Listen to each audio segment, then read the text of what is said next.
host, Dianne Hart. Thanks for joining me on the opening statement. Tonight, I have the awesome pleasure of interviewing a man that really doesn't need an introduction. I didn't know him personally. Based on his bio, he's a phenomenal gentleman, and that's Mr. Matt Bowman. Matt is a fifth-generation farmer. I didn't really know any black farmers. Maybe I did, but I didn't because I didn't know they were black farmers. But Matt has a story, and Matt has a program that he wants to talk about tonight that we're going to discuss that's going to be able to help our black farmers. So I need all of you all paying very, very close attention, and anything you miss at the end, Matt's going to be able to provide you with some information on how to find him and how to get the application. But we're just going to get started, and I want Matt to start out by just telling us, Matt, a little bit about your background, because I don't want to read your bio. I want the real story. Well, Representative Hart, ma'am, thank you for having me on this call. I'm a fifth-generation farmer.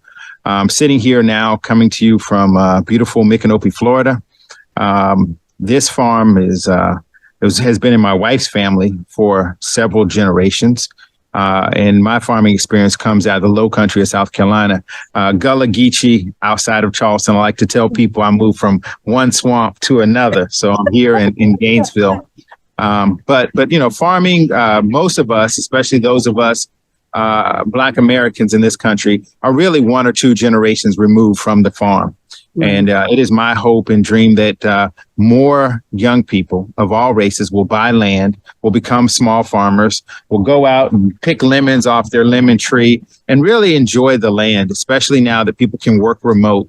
So that's who I am. I'm essentially a man who loves the land. Professionally, I did fly airplanes. So if you see me doing this with my hands, it's because I flew jets for the Navy for the first 21 years of my career. I'm married to my wife, who's a Florida A&M graduate like I am as well. So we do strike, and strike again. And we have, yes, ma'am. And we have three children, an 18-year-old Moria, 15-year-old Matthew, and a 12, soon to be 13-year-old Margaret. But that's who we are. You know, we grow muscadine grapes. So we farm, and we encourage other young people, period, to get into farming. Today, I want to talk to you about share to the audience, really, about the Discrimination Financial Assistance Program, up to $500,000 in assistance for farmers. That's going to be a part of our conversation. But I just heard you say you grow grapes. Does that mean that you have a winery? It does. So we have actually have two. One in South Carolina, which is our family winery. And so we grow muscadine grapes and make muscadine wines. We also make blueberry, raspberry, watermelon. We're now making elderberry wine. So in South Carolina, we make all types of wines. In Florida, I have a vineyard and have moved from wine into other, what I'll call specific agricultural products.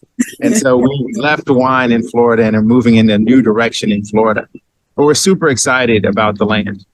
Absolutely. I know that you are, and I know that you're really excited about the opportunity to talk to our audience about financial assistance for Black farmers. I understand from being an event that you actually were speaking at, how many Black farmers have lost their farms. You know, we've lost generations of farms. So I was really quite surprised at how many people have literally lost their farms. But we are going to start out, and we're going to talk a little bit about the financial assistance piece and who's eligible and how they get an opportunity to apply, what the deadline is. So we're going to go through all aspects of what it takes for Black farmers to be able to apply.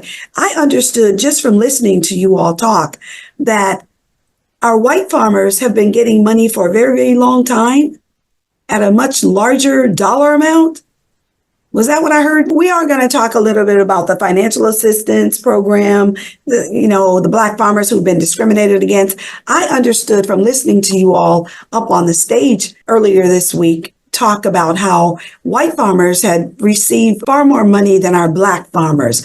Talk a little bit about what that discrimination piece looked like, and then we'll move forward. Yeah, when you look at the arc of Black land ownership in America, we come out of the Civil War, out of enslavement, in bondage into freedom, and rapidly, sharecropping money, just entrepreneurship.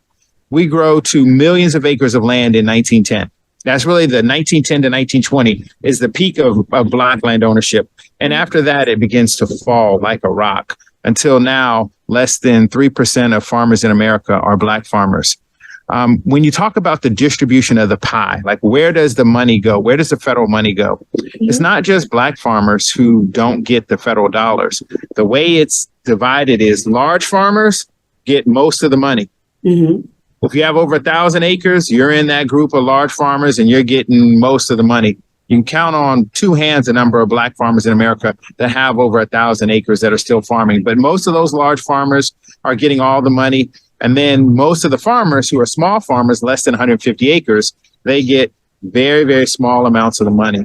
And that is regardless of race or gender. And one of the things that, as we talk to our Black farmers, it's very important that we take advantage of every opportunity there is to help small farmers. And this is one of those. So when we talk about discrimination that occurred before 2021, we're talking about their inability to be able to actually get those dollars from the Department of Agriculture. Is that what we're talking about? Yes, ma'am. And it's really specific to lending. It's specifically to discrimination in U.S. Department of Agriculture, the lending programs through either the Farm Service Agency or the Farmers Home Administration previous to that. Anytime before January 1st, 2021, it could be in 1955 or 1965 when the discrimination occurred. And it doesn't even mean that you got the loan. The discrimination might mean that you went in to get a loan and they told you at the door, you cannot get a loan, or we don't think you're qualified for the loan, or we're not going to hand you the paperwork to get the loan. So it can take many, many different forms. Okay. The other way that it can happen is you can go in, you can receive the paperwork, and you can receive over supervision, which means that you are essentially talked out of applying for the loan. So there are three types of people who are eligible. Number one, you're a person who got a loan and faced discrimination in the loan. Number two, you're a person who had a business plan and a whole strategy. You went in to apply, and then you weren't even given the opportunity to apply for a loan. And then the third group is people who inherited debt. So you had a relative who went in, they got a loan from USDA that was discriminatory, and then the person passed away, and then they transitioned, and then they left you with this debt. You assumed the debt, and so essentially you're stepping into the role. For small farmers, I tell them who is not eligible is heirs. If you are an heir and you never assume the debt, you are unfortunately not eligible for this program. But everyone else is, and that's the good news. How difficult is this loan to acquire, or how difficult is this program to apply for? As there are stacks and stacks of documents that are required that will just kind of turn folk off from the beginning and say, wow, that's way too much. I'm not going to even go try. I've gone around the country to over a dozen states, Puerto Rico, the U.S. Virgin Islands, talking to farmers, ranchers, and landowners. And that is one of the things that you hear. But I would encourage everyone, do not be afraid of the paperwork. You have to run to the paperwork and know this. That is 10 easy steps. The first half is telling your story. This is my name, step one. This is my farm, step two. I'm the person who borrowed the money, step three. This is the type of loan I was asking for, and it's 13 different types. You pick one that you applied for. And then step five is a place where you get to tell your story. You get to tell how and when you were discriminated against by USDA. That's the first half. That's factual. The second half, step 6, 7, 8, 9, and 10. Step 6 is probably the most important, and that's the one I really want to talk about today. Okay. What are your losses? What did you lose as a result of U.S. Department of Agriculture lending discrimination? Did you lose a house? Did you lose land? Those things are obvious. How about time? How much time off from work you lost? How much missed opportunity, land you could have bought that you lost? If you lost a house, if you lost it for $22,000 in 1978, in step 6, do not put $22,000. You need to put 2023 prices.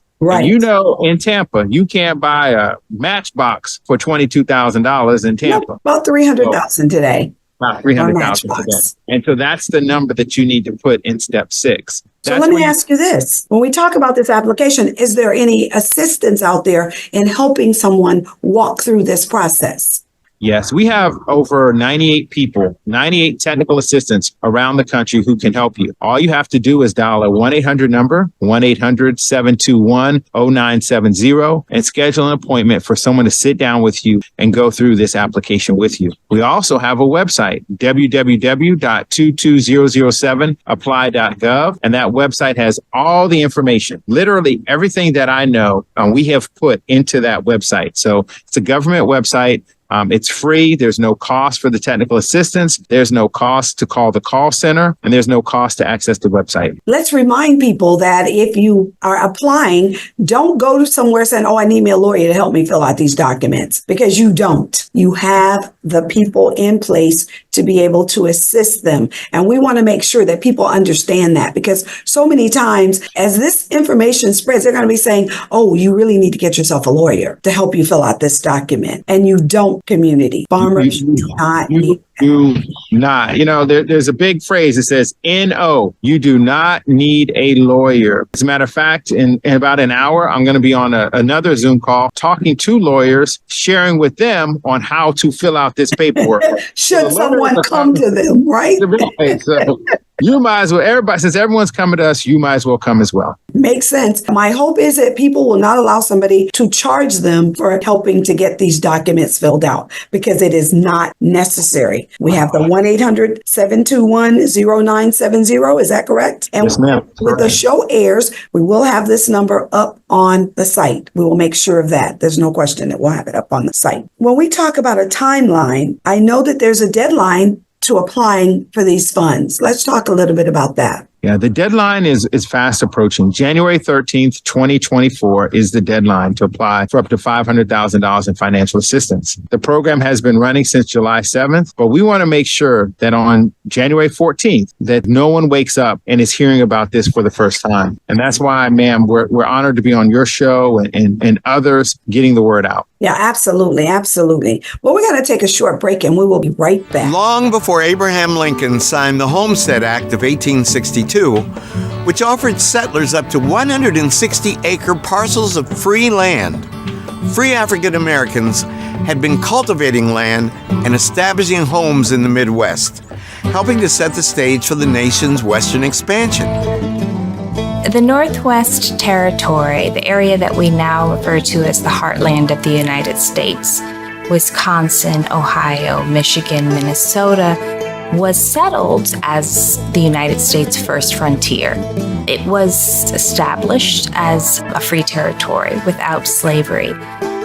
Clearing the land was arduous. It was a heavily forested part of the United States. It required chopping down trees, plowing. African Americans were active participants in that process of really making what would become the nation's breadbasket. African Americans very much understand that in order to have any semblance of true freedom, that they're going to have to be landowners.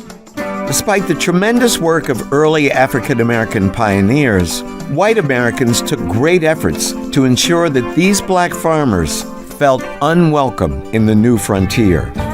By 1851, both Indiana and Illinois had passed laws to prohibit African Americans from settling there. By 1860, the states of the Northwest Territory would be dotted with 330 rural settlements that free black farmers called home. Over time, they would lose their autonomy through voting restrictions, violence, theft, and exclusionary anti-black laws. One of the most tragic aspects of settling the frontier is that over time, these territories developed a series of laws and practices that actually allowed for African Americans who were free to be sold back into slavery. We begin to see a steady decrease in the number of black farmers. It accelerates during the Depression, in part because of the economic catastrophe, but also because of the way in which the federal government then props up large white landowners and does not provide the same protections and assistance to smaller black farmers. Currently, less than 2% of farmers are African American, despite having this deep and long history of agricultural labor and farming in the United States.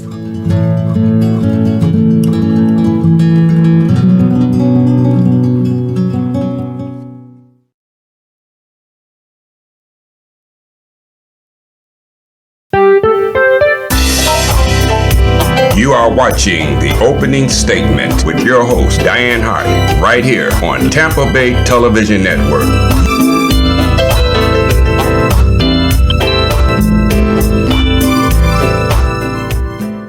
Now, on with the show. Welcome back. I'm your host, Dianne Hart. With me tonight, I have Mr. Matt Bowman, a fifth-generation farmer, with information that you absolutely must hear. We want to ensure that you don't get left behind. Just to have the opportunity to apply, it starts at what dollar amount, and it can go up to $500,000. What determines where you are and what you might be able to get? Representative Hart, it starts at zero and goes up to $500,000. It's determined on a number of factors. First and foremost, eligibility. Make sure that you're eligible for the program, that you actually went in to get a loan, attempted to get a loan, or you inherited debt. So once you're eligible, that's the first step. The next step is to determine the discrimination that you experienced. So once you detail the discrimination, the severity of the discrimination, Right. and then the amount of losses. The people who lost houses and lands will get more than the people who lost gasoline and time. The program is written to be plain standard written English. It's written to be reasonable man or reasonable woman in making the assessment. There's a group of professionals who will be evaluating these applications from January 13th through the spring, looking at each and every one, grading it, researching it, comparing it to information from other sources to determine the actual amount of losses. And then there's a company called the Midtown Group. And the Midtown Group later this spring will be cutting checks and mailing them directly to the addresses that are on the application. Let me ask you this. Will I be notified at some point if I did or if I didn't? Somebody will tell me that I did not qualify, and would they give me a rhyme and reason as to why I didn't qualify or I did qualify? That's an excellent question. So when you look at the history of farmers and discrimination, you have lawsuits like Pigford 1, Black Farmer Discrimination Lawsuit, Hispanic Women's Claims Process, Love, Garcia, Kip Siegel. But this is different. This is direct financial assistance voluntarily provided by the U.S. Congress. There is no appeal. There is no justification as to why you got the amount that you got. You'll just simply receive a letter or a denial letter, one or the other.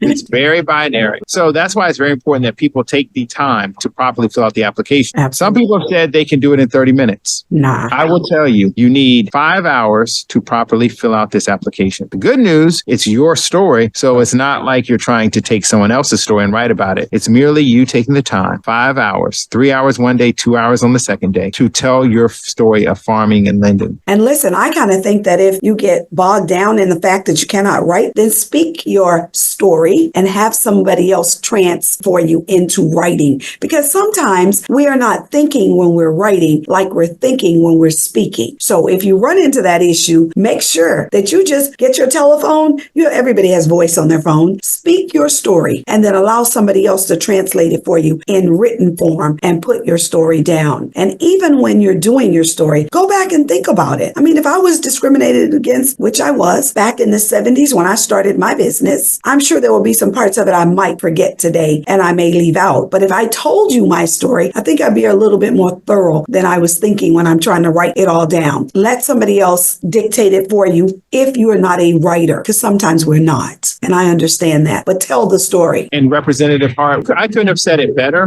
When you come to get technical assistance from us, we have two options. We can do a paper application with you, or we can do an electronic application. I encourage and implore everyone to do an electronic application. And let me tell you the difference why. If you do a paper application, when you turn it over to us, the next time you will see that full application will be when you look in your files and look at your copy. If you do an electronic application, you have the ability to go into your login and review what you told the application over and over until you go, I left out certain sections. The electronic submission version is the absolute best way to go. We will help you submit it electronically. If you have a niece or a granddaughter or a grandson, they can help you. There are other organizations, Federation of Southern Cooperatives, Land Loss Prevention, Rural Coalition, Farmers Veterans Coalition. There are 7 organizations on that website that can also help you. In addition, we have 60 partner organizations that can also help you fill out this paperwork. So there's no real rhyme and reason why anybody could not get their application filled out. Even if you can't understand it, there are organizations to help you. And, sometimes we're embarrassed when we cannot actually read some of that and better understand it for ourselves. But that's why they have the various organizations who are in place to be able to help you. I can only imagine how many people were discriminated against, how many farmers lost their land because they didn't have the resources that they needed. So, Matt, talk a little bit about what is it like today with farming? I mean, how many farm associations do we have as Black farmers, particularly? So as Black farmers, there are, it is the best of times and it's the worst of times. Mm-hmm. I'm going to start with the positive. Okay. You have the National Black Farmers Association. Mm-hmm. You have the Black Farmers Agriculturalists Association. Mm-hmm. You have the Federation of Southern Cooperatives. You have local and state farming organizations that you can join that are broad. Right. Equally as important, you don't have a governor standing in the halls of the State House telling you segregation now, segregation then, segregation forever. So you can go to your bank, you can go to family members, you can go to USDA and get a farm acquisition loan with a 620 credit score and very little collateral. So barriers to entry in farming are low. The USDA farm loan is better than the Veterans Administration farm loan. And that's hard as a veteran for me to say. But when I look at the criteria, listen, there's never been a better time for you to go out and buy a farm, put you some internet out here and work from home. So you're telling me that I can buy myself a farm with a 620 credit score, as long as I don't have a whole bunch of debt, because I'm sure that's going to play into whether or not I get approved and what dollar amount I can get approved for. So it's kind of like buying a house, except I'm buying all just land. Maybe I'll have a house or two on it. Who knows? But I can literally buy me a farm. The way that the loan program works, and I know we're talking about DFAP, but once you buy the acquisition loan, the next thing you apply for is an operating loan. And the operating loan allows you to even use some of the money for reasonable living expenses. Wow. Isn't that incredible? So they'll give you the money to buy the land. Then they'll give you the money to run the farm, and they have expertise to help you run it. Now, it's, every day isn't Sunday. We still have instances of discrimination. Of course. But when you look at it from 1947 to now, the improvements are night and day. And so if you can go out and buy you a $50,000 or $60,000 car, you could have bought you 20 or 30 acres of land. And I think every American needs to have their own homestead. If we learn nothing from COVID, it is that the people who had farms were out here breathing fresh air, running around, chasing butterflies, while everyone else was stuck in an apartment. And Matt, let me just be perfectly honest. As a legislator, and I know, and I tell my audience all the time, so I'm not being discriminatory against any race of people, but Black people, I need you all to be buying some land. I really do. I need you to hand down some generational wealth to your children. And there's nothing like land, because one thing about land, it will not burn up. It will always be there. House may burn, but the land will be there. So, Matt, we're going to jump back in and talk a little bit more about your financial assistance program, because I want to end this with them understanding how critically important it is that they apply. So let's tell them when they need to apply, where the assistance is for them, because I want them to make sure that Black farmers, I need you all to be applying. I need you all to stay landowners and help some other folk own some land. So go ahead, Matt. Let's talk a little bit again about the loan. It's $2.2 billion. Is that correct? Yes. And the 5 W's are, it is not a loan. It's not a grant. It is check for financial assistance. January 13th is the date. All across the United States is the where. Gainesville is actually the regional headquarters. So if you're in the state of Florida and they're one of the constituents of one of the best politicians in the state, if not the best politician in the state, Representative Hart, you can ride up from up I-75 and come to Gainesville. 2153 Southeast Hawthorne Road is our office. You can walk in, you can make an appointment. We are there 7 days a week to provide you assistance. Really? The maximum amount of money, yes, ma'am, is $500,000. The total amount of money in the pot is $2.2 billion. It is the largest sum ever set aside or ever allocated, rather, for farmers and who've experienced discrimination. We have people across the state. We have 20 in Gainesville. We have some in Miami. We have some south of Gainesville from Ocala to Tampa available to help you. Right. And then the why. The why is probably the most important reason. And I'll stop there with the why. The why is because this country was built by small farmers. Right. And Black farmers had a hand in that from 1619 to today.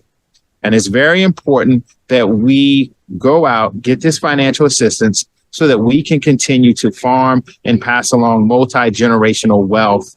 You said it earlier. This country is built on land as the foundation of wealth. Absolutely. Well, Matt, I want to thank you for joining me. Listen, you all, the number to call if you're doing your app and you run into a snafu is 1-800-721-0970. We're going to put up the email address so that you will have no excuse as to I needed some help and I couldn't get any. The deadline is January 13th. Cannot be January 13th at 12:59. It needs to be in the daytime. Get it done. Don't wait. January 13th, 11:59 Pacific Standard Time. So you can be in California. So that means if you're in Tampa, you got to 02:59 on the morning of the 14th to get your information in. And then as you go on the internet, I'm part of the Windsor Group.